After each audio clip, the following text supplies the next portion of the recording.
Good evening, everybody. Uneducated Economist here. So over the course of the next couple of months, you're going to start hearing a lot of talk about the U.S. Treasury, bonds, interest rates. It's going to become a very hot topic issue because we are going to run into the debt ceiling again come September, October, somewhere around there.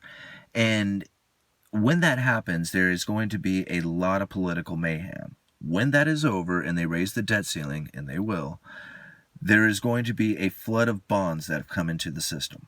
Okay, let's wind back a little bit and talk about the Federal Reserve during quantitative easing. During quantitative easing, the Federal Reserve was printing up money and buying bonds. And now, if you're not familiar with bonds, bonds are just a loan. It's just like any other loan out there. They have a duration to them with an interest rate that is due back. So when you buy a bond, you're going to get paid back the principal plus whatever interest rate that's attached to that particular bond. Typically, long-term bonds pay a higher interest rate than short-term bonds, kind of like when you take out a mortgage, the 30-year mortgage, you're going to pay a higher interest rate than if you take out a 15-year mortgage. Bonds are very much the same way.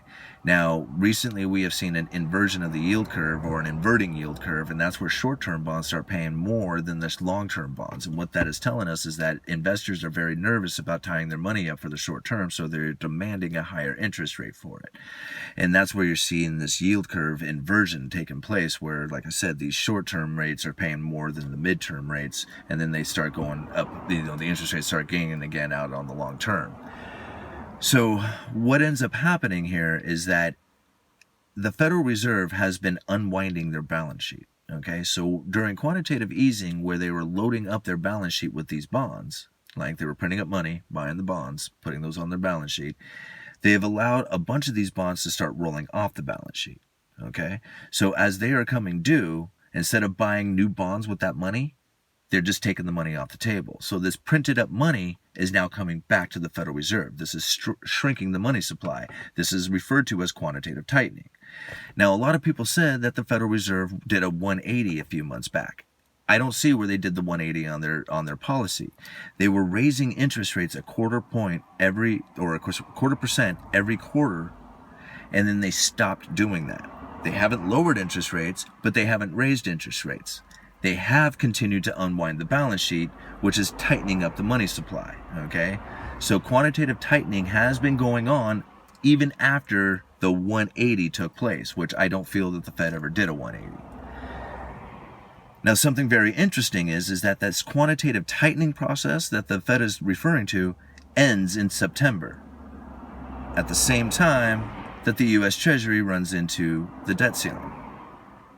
Now, isn't that interesting? Now, two things could possibly be coming from this, okay? And this is the question that I ask you guys. And now I'm sure a lot of you already have your answer. But is the Federal Reserve going to be printing up money and buying those treasuries when the bond market opens back up again, when the debt ceiling gets raised and the bond starts, selling again? Is the Federal Reserve going to print up money and buy those bonds, go into quantitative easing, dropping the interest rates? Or is the world going to be in such a condition of downturn that the world investors out there will be seeking the safe haven asset of the U.S. Treasuries? Okay? Because if that happens, there is going to be a demand for dollars in order to buy those treasuries. Okay? See, the U.S. Treasury, they want to sell bonds for cash. That means that you have to get cash first in order to buy the bonds. And if that's where the investors want to go, then there's going to be a strong dollar taking place at that time. If the Federal Reserve prints, it's going to be a weakening dollar. So that's my question to you guys. What do you think is going to happen come September? Are they really going to be lowering interest rates, going back into quantitative easing? Or is the world going to start buying up treasuries as a safe haven asset to protect themselves against their negative interest rate central banks? Uneducated economists, you guys let me know.